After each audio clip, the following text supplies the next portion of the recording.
시사 이슈 함께 이야기해봅니다. 시사 따라잡기 최요한 시사평론가와 함께합니다. 안녕하세요. 예, 반갑습니다. 최요한입니다. 네, 한 주 동안 또 여러 가지 이슈가 마구마구 쏟아져 나왔어요.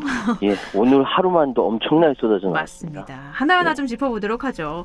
먼저 국민권익위원회가 어제 6개 야당 소속 국회의원과 또 그 가족들에 대한 부동산 거래 전수조사 결과를 발표했는데 네. 국민의힘 현역 의원 12명이 부동산 불법 거래 의혹이 있다고 밝혀졌습니다. 예. 누구냐에 그러니까, 관심이 쏟아졌는데 바로 공개가 그렇죠. 됐어요. 네. 예, 정리가 되기는 했는데 이건 또 다른 이제 이야기가 나올 것이 많습니다. 일단 권익위가 부동산 명의신탁 의혹이 1건, 편법증에 대한 세금 탈루 의혹이 2건, 토지보상법, 건축법, 공공주택특별법 등 위반 의혹이 4건, 농지법 위반 의혹이 6건. 네. 이렇게 이야기를 했거든요. 근데 이거를에 대해서 이미 이준석 대표가 지난번 송영길 대표와 만났을 때 더 세게 하겠다라고 해서 이제 앞으로 이 그 야당 그러니까 국민의힘이 어떻게 대처할 것인가 해서 굉장히 물밑에서 이야기가 많았습니다. 더 세게 하겠다는 거는 민주당보다 더 단호하게 하겠다라는 거죠. 네. 근데 사실 국회의원들이 버티면 뭐 어쩔 수 없는 상황도 되거든요.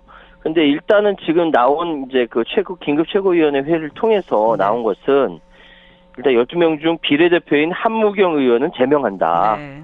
그리고 강기훈, 이주환, 이철규, 장찬민, 최춘식 의원에 대해서는 탈당 요구 처분을 내리고 네. 나머지 6명 안병기, 윤희숙, 송석준, 김승수, 배준영 의원은 이게 본인의 문제가 아니거나 네. 소명이 충분하다고 판단해서 문제 삼지 않기로 했습니다.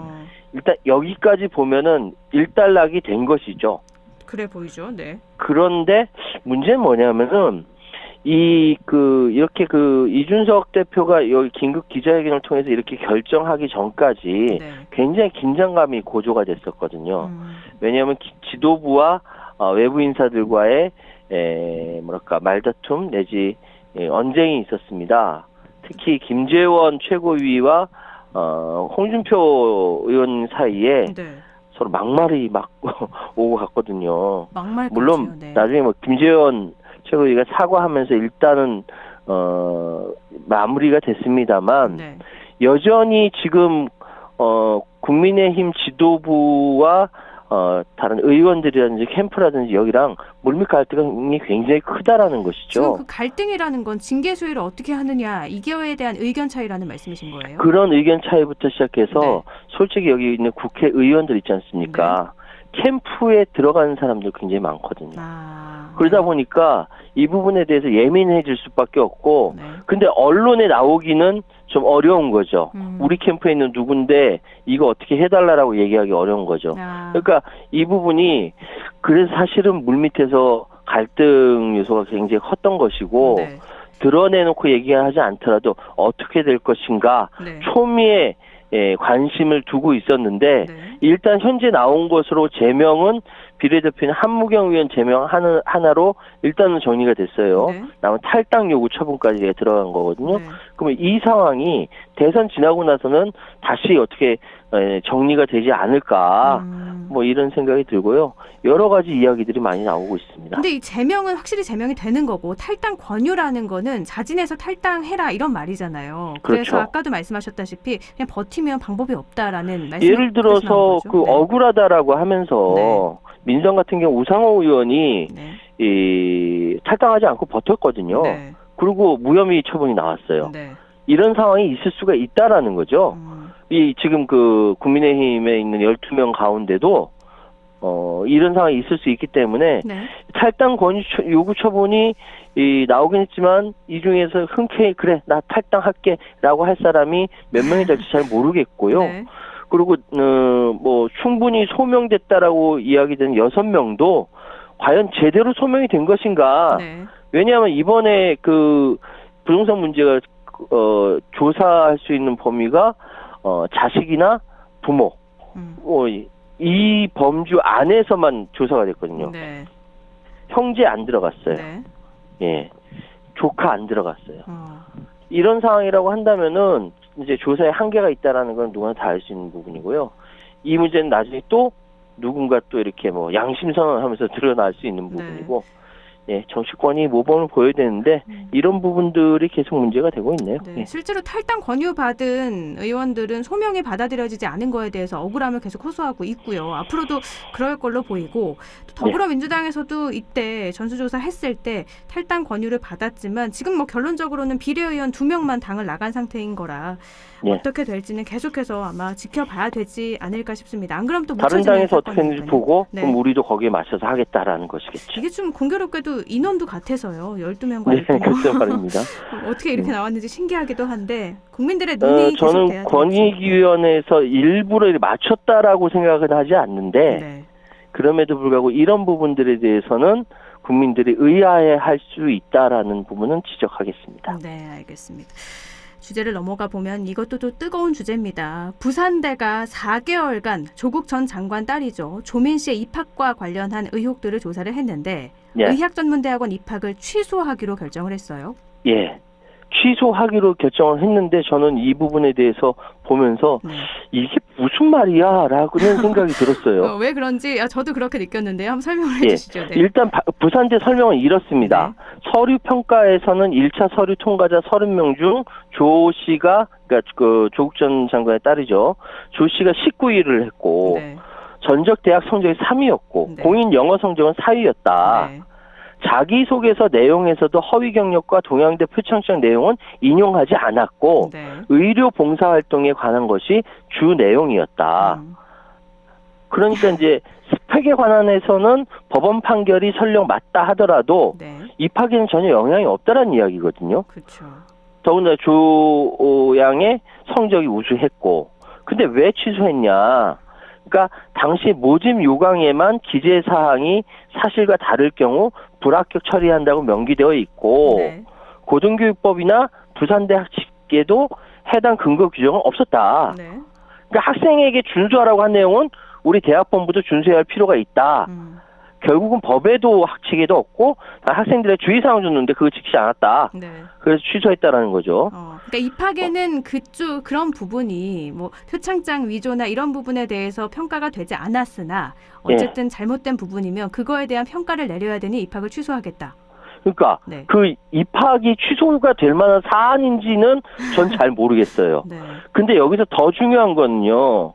이 기자회견을 한 부산대 부총장 박홍원 부총장이 막판에 뭐라고 얘기했냐면 보통 청문 절차를 거치는데 2, 3개월 소요된다.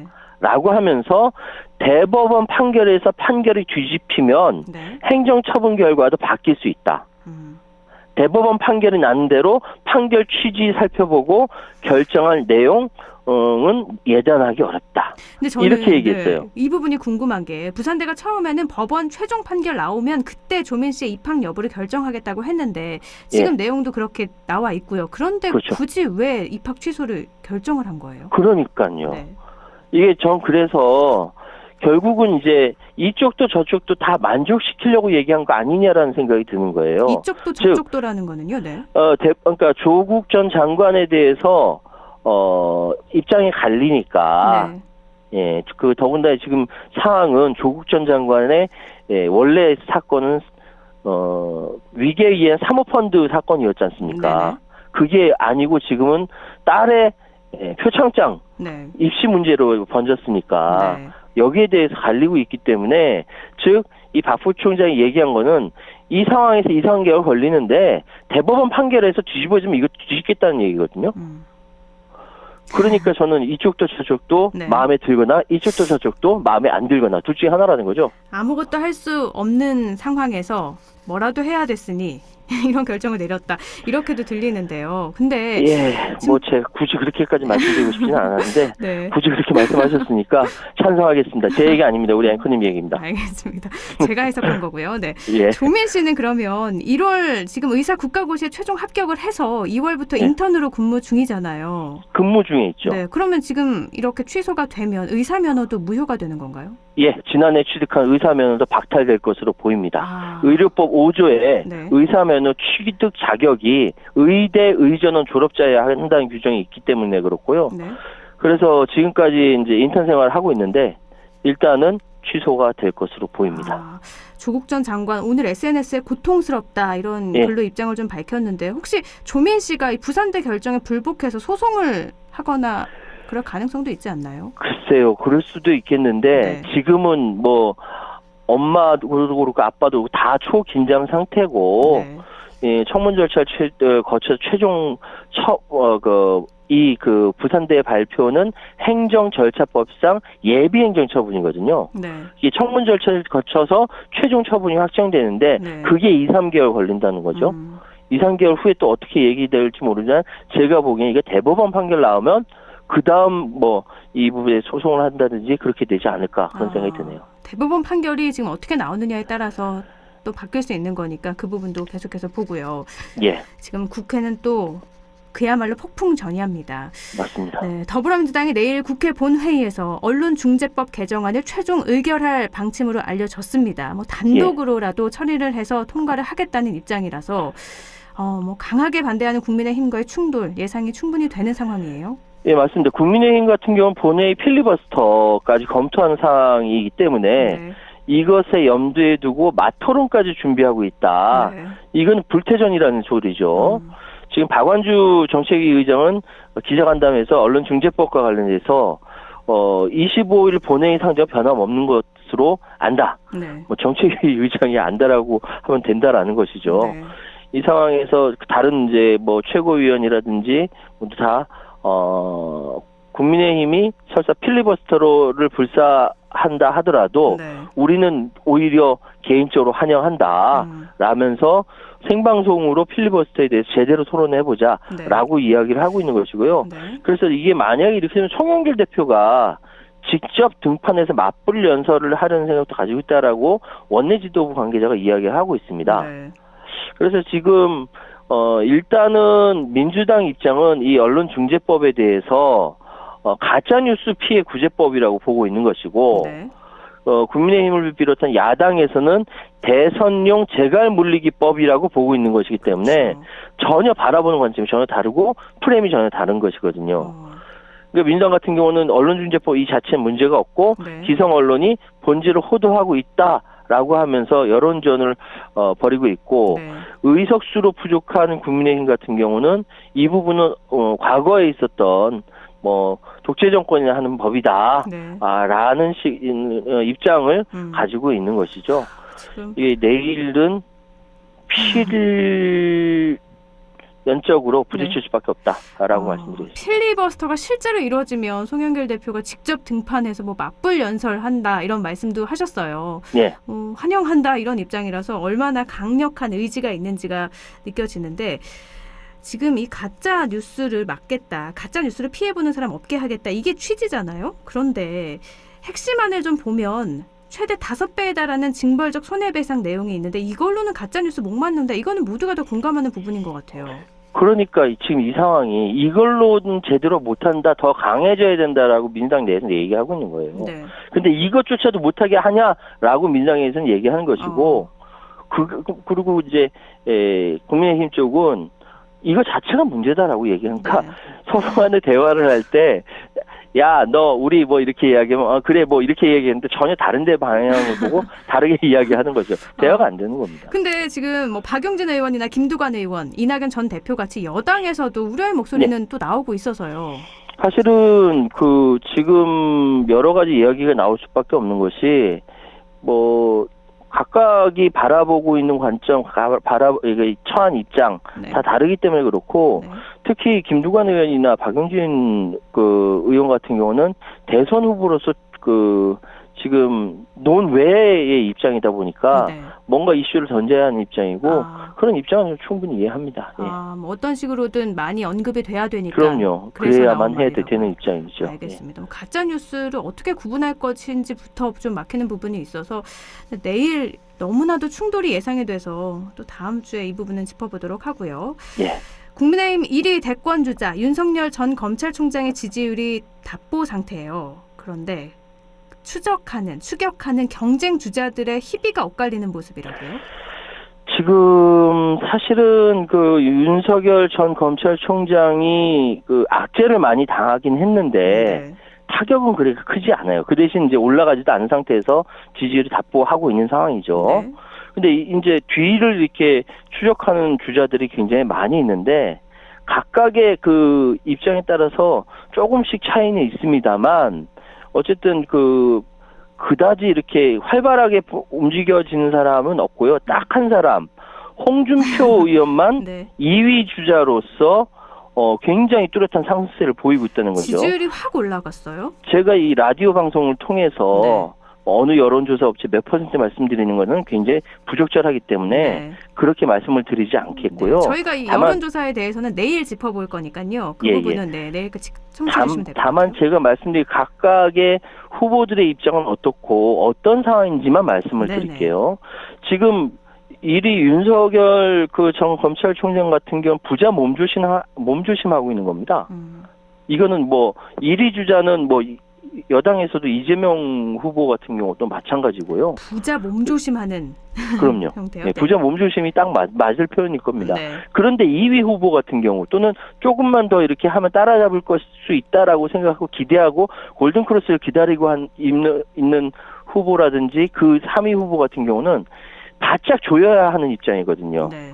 그러니까 제가 아까 말씀드렸던 대로 홍준표 의원 같은 경우 김재원 최고위와 결코 물러서지 않는 싸움하다 결국 사과까지 받아낸 상황이고요. 네. 그러니까 지금 보수 진영의 적자를 자임하고 있는 홍준표 의원 같은 경우는 지금 정책 역량과 선명성 계속 부각시키고 있거든요. 네.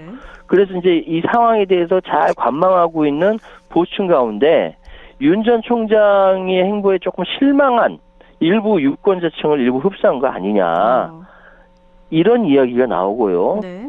또 특히 이제 국민의힘 입당을 전해서 윤 전 총장이 대안으로 이야기됐던 그러니까 원장 같은 경우는 확장성의 한계를 노출했다 이런 이야기가 많습니다.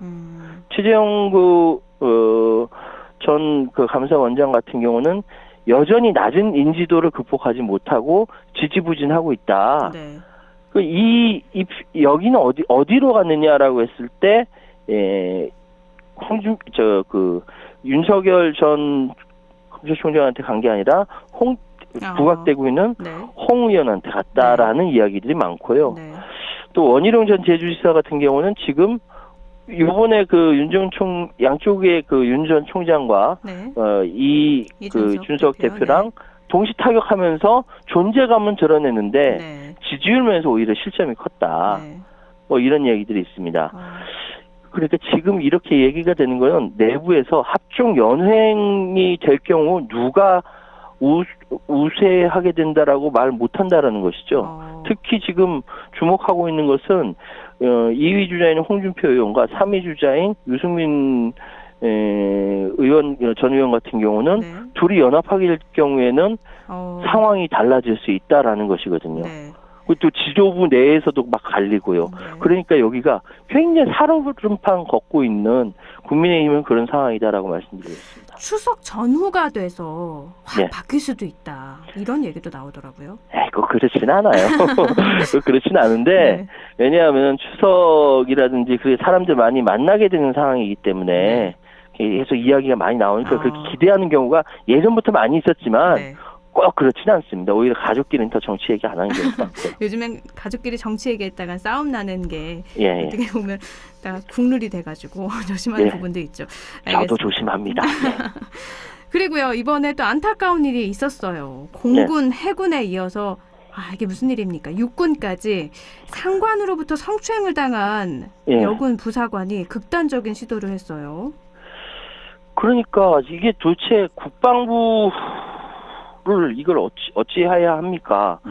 적절한 가해자 피해자 분리 조치가 없었다라고 하고 첫째. 네. 둘째, 2차 가해가 있었다는 주장도 제기되고 있습니다.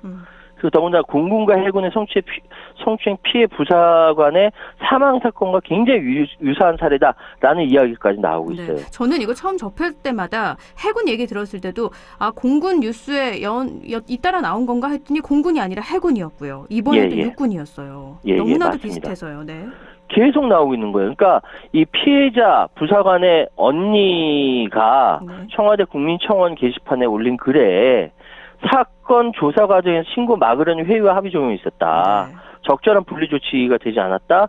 다양한 2차 가해가 있었고 결국 부대 전출을 택했지만 나아지지 않았다. 이거 해군 얘기하는 거 아니었어요? 근데 육군도 이렇게 되었다라는 거 아닙니까? 네. 그래서 지금 이 건강했던 동생이 스트레스로 인한 잦은 기절, 구토, 하열, 탈모, 불면, 공황을 가진 채 수차례 자살 시도 끝에 종합적인 치료를 위해 정신병원에 입원 중이라고 하니 네. 지금 이거는 거의 뭐 해군이나 공군이나 육군이나 거의 비슷한 상황이고 다시는 이런 일이 없게 하겠다라고 다짐한 것이 무색하게 또다시 이런 일이 계속 반복되고 있는 것이죠. 네. 일단은 육군 중앙수사단이 당시 사건을 담당한 군 수사 관계자들 대상으로 처리 과정의 적절성을 조사하고 있다라고 육군 주장했습니다만 네. 이 부분 역시 해군과 공군에서 이야기한 거 똑같습니다. 저는 이 사건이 밝혀지게 된 것도 이렇게 신문고에 올려서 된 게 아니라 네. 피해자가 직접 밝혀서 나온 게 아니라 군대에서 이런 일들이 있다라는 걸 먼저 밝히는 데 앞장서야 될 것 같아요. 지금 숨기고 있다가 밝혀지는 일이 계속 밝혀지는 거니까 국민들이 접하기에도 계속 뭔가 감추는 느낌이 들거든요. 그렇죠. 예. 정말 이게 다 네. 서로 간에 이게 진급의 문제가 있고 네. 서로 간에 뭐 이게 그런 문제가 있어서 그런데요. 그 이로 인해서 묵묵히 일하는 우리 그 선량한 다른 군인들은 얼마나 억울하고 창피하고 그럽니까? 맞습니다. 네. 아유. 군대에서 상합니다. 일어나는 이딴 사건들 정말 엄중하게 처리가 되고 다시는 이런 일이 없어야겠다라고 말을 하는데 또 나와서 참 그 말이 무색해지는데요. 이제는 좀 안 들렸으면 좋겠습니다. 다음 주제 넘어가 보면 오는 2025년까지 전기 수소택시 10만 대 보급을 목표로 정부, 지자체, 업계가 협력체계 구축하기로 했다고요?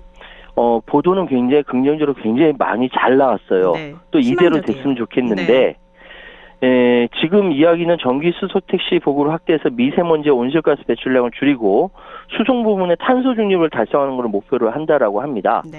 이런 계획은 어디서 나오냐면 우리나라의 탄소중립위원회라는 게 있고요. 작년에 대통령이 뉴딜 정책 발표하고 11월 달에는 전 세계를 대상으로 우린 탄소중립 국가가 될 거야. 2050년까지 선언까지 했거든요. 네. 그리고 탄소중립위원회가 결성돼서 이렇게 시작이 됐어요. 네. 작년 11월 달에 선언했는데 근데 그 첫 회의가 5월 29일 날 있었습니다. 네. 이게 뭐냐면은 대통령이 11월 달에 우리는 시작할 거야라고 얘기했는데 6개월 동안 아무것도 안 했다는 거죠. 5월 29일 날 첫 회의가 있었어요. 제가 이거 취재해서 지금 직접 확인했던 것이고 네. 그래서 제가 굉장히 그동안 뭐 했냐라고 묻고 싶었는데 굉장히 사람이 많아요. 탄소중립위원회에. 네. 어쨌든 이런 정책적인 차원에서 뒤이어서 진행한다라고 하니까 그래서 그때 나왔던 시나리오도 참 어이가 없었는데 어쨌든 발표는 이렇게 했으니까 네. 이대로 됐으면 좋겠습니다. 자, 2025년까지 네. 전기 수소 택시 10만 대 보급을 목표로 정부, 지자체, 업계가 협력 체계를 잘 구축하기를 기대합니다. 네, 그 말씀이 기대합니다. 하지만 될진 모르겠습니다. 이렇게 들리는 건 저뿐만 긴 얘기는 저 안 했습니다. 알겠습니다. 이것도 저의 해석입니다. 예. 이렇게 정말 발표를 보면 굉장히 희망적이에요. 이제 곧 다양한 택시, 안전한 택시, 깨끗한 택시 이용할 수 있습니다라는 이야기가 나왔는데 저도 그렇게 꼭 됐으면 좋겠습니다. 예. 지난 4, 5월 신종 코로나 바이러스 감염증 대확산을 겪은 인도. 종전보다 더 강력한 대유행이 발생할 수 있다는 경고가 나왔다는데 이게 무슨 말이에요? 이제는 글로벌 생산 체계고 글로벌화 되어 있기 때문에 우리나라랑 많이 떨어져 있는 인도에 이런 일이 있으니까 안타깝다가 아니라 이거 막아야 돼요. 그래 우리한테도 피해가 없는 겁니다. 네. 현재 지금 인도에서는 백신 접종률이 확대되지 않으면 다음 유행 때는 하루 최대 60만 명의 감염자가 쏟아질 수 있다고 보고 있는 거예요. 이게 6만 명도 아니고 6천 명당 60만 명. 그러니까 지난해 9월에 1차 유행이 있었고요. 네. 2차는 5월 달에 있었어요. 네. 제가 41만 명. 네, 인도에 40만 명이 넘게 하루에 발생한 건 있었는데 예. 60만 명은 없었잖아요. 그러니까 다음 유행 때는 네, 그러니까 그렇게 심각한 이거 안 하면은 거죠? 다음 때 더 나빠진다는 거죠. 네. 지금 인도 인구가 13억 8천만 명이라고 하거든요. 네. 근데 백신 접종은 5억 8,900만 회까지 이루어졌는데 이거는 그냥 1차까지 맞은 사람까지 포함한 거고 네. 2차 접종까지 완전히 마친 사람 수는 1억 3,300만 명. 그러니까 13억 8천만 명 가운데 9.5% 수준이라는 거죠. 네. 계속 더 퍼져나갈 수 있다라는 거예요. 그러면서 인도의 전문가들이 세 가지 사례에 유행할 수 있다라는 시나리오를 내놨어요. 네. 첫 번째는 신규 확진자 수 32만 명으로 10월 달에 피크를 이룰 것이다. 다 다음 달에. 네. 예. 두 번째로는 치명적인 변종 바이러스 발생으로 9월에 하루 최대 50만 명이 감염될 것이다. 세 번째는 10월 말에 피크가 오면서 신규 감염자 수는 최대 20만 명이다. 네. 이 세 가지 이렇게 시나리오를 내놨거든요. 네. 이 시나리오에 나온 것이 굉장히 충격적인 것이 지금 인도가 그렇게 어려운 것이다. 6월 달부터 확 꺾이면서 2만 5천 명까지 떨어졌었어요. 그 40만 명을 넘었다가 2만 5천 명이면 확 예. 준 거죠. 그래서 저는 확준 거죠. 잡았다 생각을 했는데 그게 그렇죠. 아니라는 거죠. 근데 네. 다시 올라가고 있다는 거죠. 아, 그래서 지금 그 백신을 더 강조하고 있는 것이고 지금 자칫 잘못하면은 이게 걷잡을 수 없게 가는데 그것이 인도 내부에서만 끝나는 것이 아니라 다른 나라까지 퍼진다 이 얘기이기 때문에 네. 우리 지구 반대편에 있는 풀꽃에도 우리는 신경을 써야 된다라는 차원에서 우리 백신 많이 맞으시라고 좀 말씀드렸으면 좋겠습니다. 네, 인도에서 또다시 이렇게 대규모 유행을 하면 머지않아서 그게 우리의 현실로도 다가올 수도 있는 거니까 그럼요. 네, 이 맞습니다. 문제 심각하게 좀 받아들여야 될 것 같습니다. 맞습니다. 정말 코로나 언제쯤 물러날지 답답하네요. 예. 답답한 상황이 또 있어요. 이건 답답한 것보다 아찔한 상황이라고 해야 될 것 같은데 아프가니스탄 상황도 좀 짚어주시죠. 제가 이거 여러 가지 보도가 많이 나와서 네. 사실 대한민국에 나오는 보도는 다 맞다라고 저는 자부하거든요. 네. 정말 다 찾아봤어요. 그러니까 지금 뭐냐면은 지금 탈레반의 지도부는 네. 1996년부터 2001년까지 집권했을 때 1기 탈레반이 아니에요. 다른 2기 거예요? 탈레반입니다. 그러면 재집권했다 이 말이 틀린 거네요? 그 후배들이고 뒤를 잇는 사람이니까 탈레반 샤리아 정신을 가지고 집권한 거죠. 재집권한 건 맞죠. 네네. 근데 그 구성원은 전혀 달라졌어요. 네. 근데 이 지도부들이 자기 선배들이 했던 것들이 얼마나 대외적으로 봐서 무리하다라고 요구할지 알고 있거든요. 네. 국가 경영 안 된다라는 걸 알고 있거든요. 왜? 탈레반도 인터넷을 해요. 더 활용을 잘합니다. 네. 그런데 지금 극단주의, 원리주의에 입각한 공포 정치가 국제적 고립과 경제적 어려움을 초래한다 분명히 알고 있는데 그래서 이 2인자 이름이 압둘가니 바르다르라는 사람이 네. 국민의 마음을 잃지 않도록 하겠다.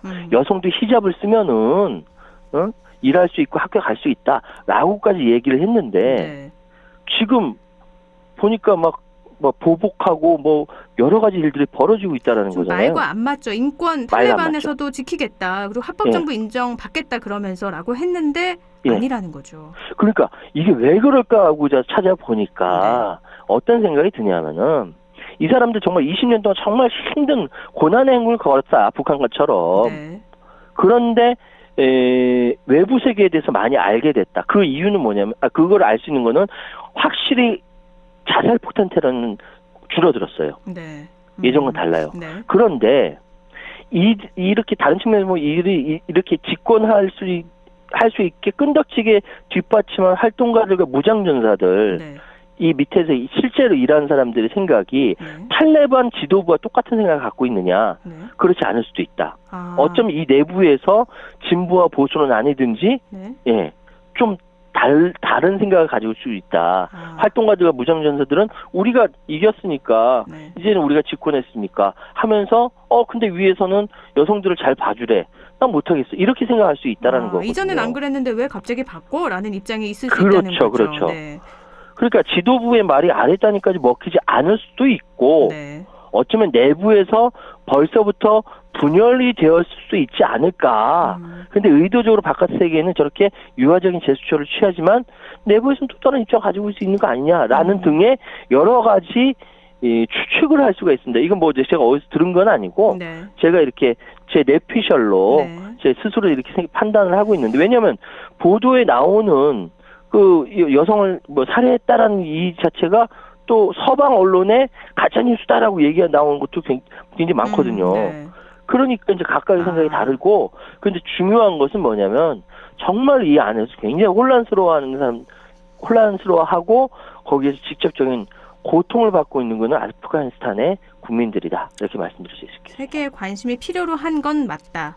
예. 합법적인 정부를 인정받기 위해서 얼마나 진실되게 하는지도 봐야 될 것 같습니다. 예. 네, 오늘 말씀 여기까지 듣죠. 고맙습니다.